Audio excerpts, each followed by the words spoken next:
ఉద్యమంలో పాల్గొని వార్తలు రాసిన జర్నలిస్టులను ఉద్యమకారులుగా గుర్తించాలని డిమాండ్ చేసిన జర్నలిస్ట్ నాయకులు. సూర్యాపేటలో అంబేద్కర్ విగ్రహం వద్ద తెలంగాణ ఉద్యమకారుల జేఏసీ జిల్లా అధ్యక్షులు కోడి సైదులు ఆధ్వర్యంలో తెలంగాణ జర్నలిస్టుల సమ్మేళనం పోస్టర్ను ఆవిష్కరించారు. ఏప్రిల్ 13వ తేదీన సోమాజిగూడ ప్రెస్ క్లబ్లో ఏర్పాటు చేసిన జర్నలిస్టుల సమ్మేళనం కార్యక్రమాన్ని విజయవంతం చేయాలని తెలంగాణ జర్నలిస్ట్ ఫ్రంట్ రాష్ట్ర అధ్యక్షులు Mohan Bhairagi, digital media journalist union రాష్ట్ర అధ్యక్షులు కె రాజేంద్ర ప్రసాద్, తెలంగాణ ఉద్యమకారుల జేఏసీ నాయకులు వేముల యాదగిరి, ఉద్యమకారుల సంక్షేమ సంఘం రాష్ట్ర అధ్యక్షులు పిడమర్తి లింగన్న తదితరులు తెలియజేశారు. అందరికీ నమస్కారం. ఈరోజు తెలంగాణ జర్నలిస్టుల సమ్మేళనానికి సంబంధించినటువంటి కార్యక్రమానికి సంబంధించినటువంటి పోస్ట్ ఆవిష్కరణ కార్యక్రమాన్ని నిర్వహించడం సూర్యాపేట జిల్లా కేంద్రంలో జరిగింది. ఈ జర్నలిస్టుల సమ్మేళనం నిర్వహించడానికి ప్రధాన కారణం తెలంగాణ ప్రత్యేక రాష్ట్ర ఏర్పాటు ఉద్యమంలో ఆనాడు అన్ని వర్గాల ప్రజలతో పాటు కీలక పాత్ర పోషించినటువంటి జర్నలిస్టులు ఉన్నారు, అమరులైన జర్నలిస్టులు ఉన్నారు. ఎంతోమంది జర్నలిస్టులు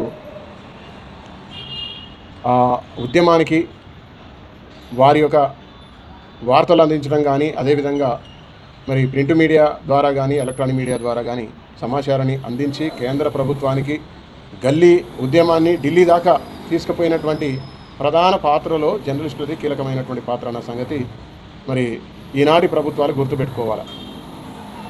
ఈరోజు జర్నలిస్టులకు ఆనాడు మరి ప్రభుత్వాలు చెప్పినాయి, జర్నలిస్టులు ఎప్పుడైతే తెలంగాణ ఏర్పాటు అవుతుందో ఏర్పాటు కాగానే జర్నలిస్టుల సమస్యలు పరిష్కరిస్తామని చెప్పడం జరిగింది. మరి ఈరోజు ఇంతవరకు ఏ జిల్లా కేంద్రంలో కూడా పక్కా జర్నలిస్టు భవనాలు లేవు. అదేవిధంగా మరి అక్రిడేషన్ కార్డులు కూడా అందరికీ రావట్లేదు. హెల్త్ కార్డులు ఇప్పటి వరకు ఇవ్వలేదు. స్టార్టింగ్లో కొంతమందికి ఇచ్చారు, ఇప్పుడు ప్రజెంట్ అవి చెల్లట్లేదు. ఇప్పుడు నూతనంగా హెల్త్ కార్డులు కావాలి, పోలీస్ భరోసా కార్డులు కావాలి, ఇంకా రైల్వే పాసులు కావాలి. ఇట్లా చాలా సమస్యలు ఉన్నాయి జర్నలిస్టులకు. ఆ సమస్యలని పరిష్కరించాలని ఒక మరి గలం విప్పడానికి ఈ తెలంగాణ జర్నలిస్టుల సమ్మేళనం మరి తెలంగాణ జర్నలిస్టు ఫ్రంట్ ఆధ్వర్యంలో మరి ఒక 10-15 యూనియన్లు కలిసి ఈ యొక్క జర్నలిస్ట్ సమ్మేళనం ఏప్రిల్ 13వ తారీఖు రోజు హైదరాబాద్లో నిర్వహిస్తున్నాం. దీనికి అసోసియేషన్లకు, యూనియన్లకు అతీతంగా అన్ని వర్గాల జర్నలిస్టులు అందరూ కూడా పాల్గొని మన సమస్యలు పరిష్కరించుకుందాం. మన సమస్యలు ఏవైతే ఉన్నాయో, మనం ఏం కావాలని ప్రభుత్వం నుండి మనకి ఏం కావాలని కోరుకుంటున్నామో ఆ సమస్యలు పరిష్కరించుకునేందుకు వేదికగా తయారైనటువంటి జర్నలిస్టు సమ్మేళన కార్యక్రమానికి అందరం కూడా ఆ రోజు ఏప్రిల్ 13వ తారీఖు నాడు హైదరాబాద్లో పాల్గొని జయప్రదం చేసి మన గళాన్ని మనం వినిపించాలని చెప్పేసి కూడా పిలుపునిస్తూ వర్ధిల్లాలి జర్నలిస్టుల ఐక్యత, వర్ధిల్లాలి జర్నలిస్టుల ఐక్యత, వర్ధిల్లాలి జర్నలిస్టుల ఐక్యత.